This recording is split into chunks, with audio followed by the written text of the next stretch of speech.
Hello students, my name is Geetanjali Indriya. Welcome to step up academy. 8th के बाद जब 9th में आते हैं और नई कक्षा में आने पर नई किताबों का अपना ही कुछ मज़ा होता है। नई किताबों के कवर को देखना, नई किताबों को पढ़ना, खास तौर से हिंदी में नई नई कहानियों को देखना, नए नए चित्रों को देखना। भले ही आप 9th में आ गए तो क्या हुआ, लेकिन चित्र देखना किसको पसंद नहीं होता। नई नई किताबों को देखना किसको अच्छा नहीं लगता। सबको लगता है कितने पार्ट पढ़ने वाले, कौन कौन से पार्ट होंगे, किताबें कौन सी होंगी। तो आपकी जिज्ञासा को यहाँ पर समाप्ति देने के लिए मैं आई हूँ, आपको बताने आई हूँ कि आप कोर्स बी, जिन्होंने बच्चों के पास कोर्स बी है, वो कक्षा 9th में, कक्षा 9वीं में हिंदी स्पर्श जो उनकी बुक है। देखिए, कोर्स ए में तो शिफ्टें चलती थी, आप तो कोर्स बी वाले हैं। तो कोर्स बी की जो बुक होती है, आपकी जो मुख्य बुक है, एक तो पूरक चीज जाती है, तो मुख्य बुक जो आपकी है वो है स्पर्श। स्पर्श, छूना। तो यहाँ पर आप पढ़ते पढ़ते सारे पाठों को छूते हुए उनकी कहानियों को अपने में समाहित करते हुए आगे बढ़ेंगे। लेकिन उसके पहले देखना तो है आखिर पाठ में जो दिया है, पाठ का नाम दिया है, आखिर वो नाम क्या कहता है। देखिए, सारे पाठ तो आप एक साथ नहीं पढ़ेंगे। यदि आपको ये मालूम चल जाए कि जो पाठ 1 है, 2 है, 3 है, इन पाठों के जो नाम है, आखिर इनके अंदर की थोड़ी बहुत कहानी क्या है या इनके किसके बारे में यहाँ पर बताया गया है, तो आप जब वो पाठ पढ़ेंगे अपनी कक्षा में, जब मैं आपको पढ़ाऊंगी, तो आपको उस समय वो पाठ अनजाना प्रतीत नहीं होगा। आपको नहीं लगेगा वो कुछ अनजाना है, कोई नया शब्द आया है, कोई नई कहानी आई। आपको याद रहेगा कि इसका ओवरव्यू पढ़ते समय आपने ये पाठ समझा था, थोड़ा सा ही सही, उसके बारे में कुछ तो जाना था, थोड़ी सी तो हमें रास्ता पता होनी चाहिए, तब हम मंजिल तक तो फिर बाद में पहुंच ही जाएंगे धीरे धीरे आगे बढ़ते हुए। तो चलिए आपको कराते हैं बुक से अवगत। ये आपकी किताब है, कुछ ऐसा ही आपका मुख्य पृष्ठ है, पेज है, स्पर्श भाग 1, कक्षा 9वीं के लिए हिंदी द्वितीय भाषा की पाठ्य पुस्तक। तो ये द्वितीय भाषा, अर्थात द्वितीय भाषा का मतलब है कोर्स बी। तो आपका ये कोर्स बी है 9th के लिए, इसलिए इसमें भाग 1 लिखा हुआ है। अब इसके बाद चलते हैं हम पाठों की तरफ। तो गद्य और पद्य 2 खंडों में विभाजित है। गद्य मतलब जिसमें कहानी, संवाद, लेख ये सब आते हैं। जिनमें कविताएं नहीं आती हैं वो गद्य खंड, जिनमें कविताएं आती हैं, दोहे आते हैं, चौपाइयाँ आती हैं, वो हो जाता है काव्य खंड। तो गद्य खंड में जो पाठ 1 है वो है दुख का अधिकार, और यशपाल के द्वारा वो लिखा हुआ है, दुख का अधिकार। इस कहानी में बताया गया है, ये जो कहानी आप ये पढ़ेंगे यशपाल के द्वारा लिखी हुई, तो इसमें बताया है कि आखिर गरीबों को दुख व्यक्त करने का अधिकार क्यों नहीं है। अमीरों के पास दुख व्यक्त करने के लिए समय होता है, साधन होते हैं, लोग उनके साथ खड़े होते हैं, जबकि किसी गरीब के यदि दुख हो जाए और यदि उसको काम करने के लिए निकलना पड़ जाए तो लोग उनके बारे में कई बातें करते हैं। आखिर दुख का अधिकार सभी के लिए समान क्यों नहीं है। तो यहाँ बताया है लेखक ने कि समान अधिकार होना चाहिए, हर व्यक्ति को अपना दुख व्यक्त करने का एक अधिकार तो मिलना चाहिए। तो ये आप दुख के अधिकार में पढ़ेंगे। बहुत अच्छी कहानी है, बहुत भावनात्मक है, ठीक, हम इमोशनल हो जाते हैं उसमें कहीं कहीं। दूसरा पाठ आप पढ़ेंगे एवरेस्ट मेरी शिखर यात्रा। शिखर यात्रा में ये किसकी है, ये बचेंद्री पाल की है। बचेंद्री पाल की आपने कहानी सुनी होगी, वह लड़की जिसके घर में महिलाओं को पढ़ने की अनुमति नहीं थी। ये जो भाई बहन थे, इनके भाइयों को तो पढ़ने की अनुमति थी, लेकिन जब इनके पढ़ने की आगे बारी आई तो इनको पढ़ने के लिए रोक दिया गया कि बस अब यहीं तक पढ़ो। लेकिन बचेंद्री ने पढ़ना नहीं छोड़ा, बल्कि सिलाई करके, अपने हाथों से सिलाई करके, जो सिलाई में पैसे आते थे उससे वो अपनी फीस भरा करती थी, किताबें लाती थी, और उसने अपने आगे की पढ़ाई कंप्लीट की। पढ़ाई ही पूर्ण नहीं की, बल्कि पहाड़ों पर चढ़ने का सपना, एवरेस्ट की चोटी पर जाना, पहुंचना, ये जो उनका सपना था वो भी उन्होंने पूर्ण किया। तो एवरेस्ट की जो शिखर यात्रा है, इन्होंने अपनी पूरी यात्रा का वर्णन यहाँ पर किया है कि एवरेस्ट की चोटी पर जाते समय किस प्रकार की परेशानियां आती हैं, किन परेशानियों का सामना किया गया, कब हिमपात हो जाता था, कैसे जो रास्ते हैं वो बंद हो जाया करते थे, कितनी परेशानियां आती थी, कहाँ इनको बोला गया है इनके कर्नल के द्वारा कि जब हम चढ़ते हैं पहाड़ों की तरफ तो अपनी मौत को भी हमें स्वीकार करना पड़ता है। ये सब कुछ उन्होंने इसमें बताया और बहुत ही अच्छा पाठ है। आप पढ़ेंगे, आपको उनकी पूरी यात्रा आपने भी बिल्कुल पढ़ा होगा, सुना होगा, लेकिन आप अपने ही पाठ्यक्रम में पढ़ेंगे, उससे संबंधित प्रश्नों को पढ़ेंगे तो इनका पाठ, इनकी जो यात्रा है वो आपको बहुत अच्छे से याद हो जाएगी और बहुत ही रोमांचक है। अगला है, तुम कब जाओगे अतिथि। अतिथि कौन? जिनके आने की तिथि निश्चित ना हो, और जिनके आने की तिथि निश्चित नहीं है, अतिथि मेहमान कब आ जाए, कब आपके जो दरवाजे की घंटी है कब बज जाए, कब वो अंदर आ जाएं और कितने दिन वो रुकें, आपको नहीं पता। तो यहाँ पर शरद जोशी ने यहाँ बताया है, उन्होंने ये दिया है कि ये मेहमान आ गए, लेने गए, उनके लिए बड़ा उनका स्वागत हुआ, आओ भगत हुई, ये सोच के कि चलो रात भर रुकेंगे, सुबह ये चले जाएंगे। लेकिन अतिथि दूसरे दिन भी नहीं गए, तीसरे दिन भी नहीं गए, चौथे दिन भी नहीं गए।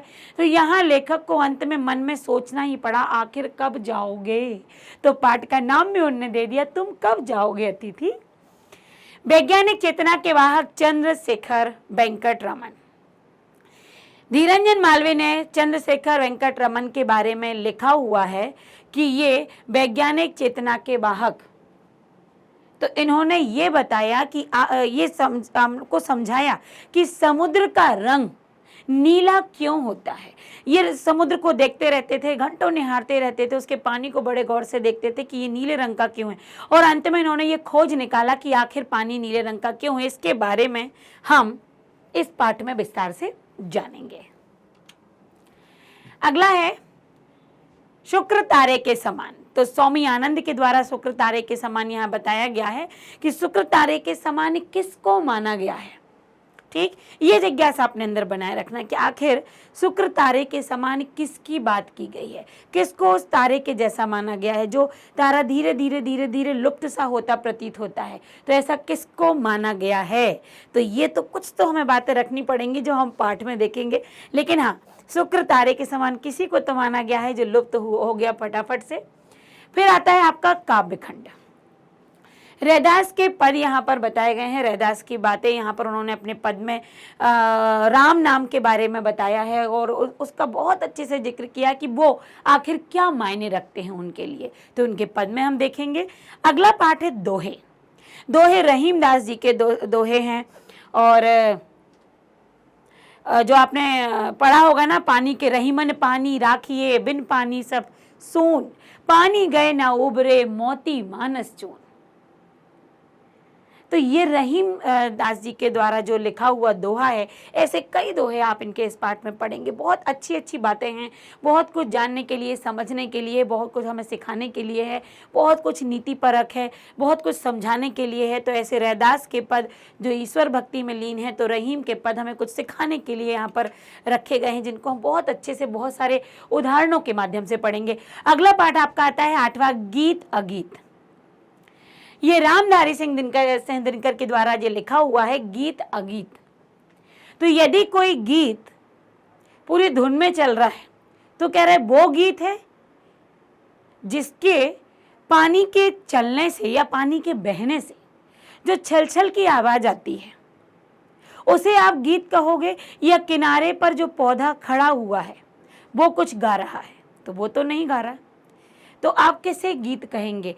किस प्रकृति के किस अंश में छलछल, कलकल, सनसन किसकी आवाज है, किसको आप गीत कहेंगे, और कौन चुपचाप खड़ा है जिसे आप अगीत कह के संबोधित करेंगे। बहुत अच्छी कविता है ये, बहुत आराम से आप समझ पाएंगे। अग्निपथ, हरिवंश राय बच्चन के द्वारा लिखा हुआ अग्निपथ, आग से भरा हुआ रास्ता। ये किसके लिए? ये आपको यहाँ प्रेरणा वाली बात है यहाँ पर कि रास्ते में कुछ भी बाधाएं आती हैं तो हमें उन बाधाओं से मुकाबला करना है, उनसे पीछे नहीं हटना है। अगला है नए इलाके में। तो नए इलाके में, आखिर नए क्षेत्र में ऐसी कौन सी बातें रची होंगी कि पाठ का नाम नए इलाके में देना पड़ा। उसी की दूसरी है जो कि अरुण कमल ने ही दोनों लिखी हैं, खुशबू रचते हैं हाथ। खुशबू रचते हैं हाथ मतलब हाथों में कुछ ऐसी कला। ये देखिए, मैंने वहां भी आपको एक पाठ छोड़ा कि कुछ तो जिज्ञासा बनी रहे, और यहाँ भी मैं एक पाठ कि आखिर पाठों का नाम ऐसा क्यों दिया गया। इसके लिए आपको कुछ देर तो रुकना ही पड़ेगा ये जानने के लिए कि पाठों का इतना अच्छा नाम, इतने अनोखे नाम आखिर क्यों दे देते हैं। तो कहीं कहीं तो मैं आपकी जिज्ञासा को बनाए रखूंगी। कुछ तो होने चाहिए जो हम बाद में धीरे धीरे धीरे धीरे कुछ पत्ते होते ना वो खोलते जाएंगे। तो इसका देखिए इंतजार जब तक नहीं होता तब तक मजा भी तो नहीं आता। आखिर क्या आएगा, कैसे आएगा, क्या पढ़ने वाले हैं, क्यों इसका नाम इतना अनोखा है, आखिर इसके अंदर क्या होगा। तो इसको पढ़ने के लिए तो अभी साल भर है, हम धीरे धीरे धीरे धीरे आपको अंत तक ले चलेंगे। तो ये सब आपके जो पाठ है, यहाँ पर 10वां पाठ अरुण कमल के द्वारा लिखा हुआ, और यहाँ आपका पाठ जो है, पाठ मतलब पुस्तक जो है उसके बारे में आपने जान लिया। तो आपने गद्य खंड, काव्य खंड, बहुत सारे पाठ है जो अब तो सीबीएसई ने आपके साइड से आपको रिलैक्स कर दिया है, हटाई दिए हैं कि ठीक है अब कुछ तो रिलैक्स बच्चों को बनता है कि थोड़ा सा कम पढ़ लेते हैं। तो जो हटा दिए हैं उन पाठों का जिक्र करने का कोई मतलब नहीं है, क्योंकि उनको आपको पढ़ना ही नहीं है। तो इतना ज़्यादा सिलेबस भी नहीं है, इतने में हम इतना कुछ पढ़ेंगे, क्योंकि जितना कम पढ़ेंगे उतना अच्छा पढ़ेंगे। तो इन सभी पाठों की तैयारी यहाँ पर स्टेप अप अकेडमी में मेरे द्वारा आपके लिए करवाई जाएगी, बहुत अच्छे से, बहुत नए नए तरीके से, जितना अभ्यास जितना अच्छा हो सकता है उतना।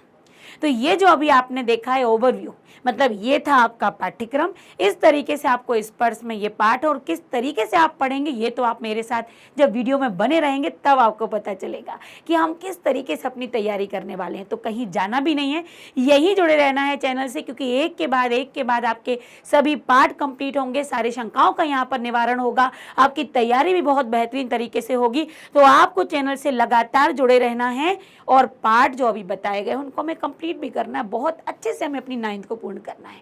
और फिर 10th की तैयारी तो जो होगी आपकी नेक्स्ट ईयर बहुत ही जोर शोर के साथ होगी। तो बने रहिएगा हमारे साथ और इन पाठों का आनंद लीजिए कि किस तरीके से हम करेंगे पूर्ण। आज के लिए बस इतना ही।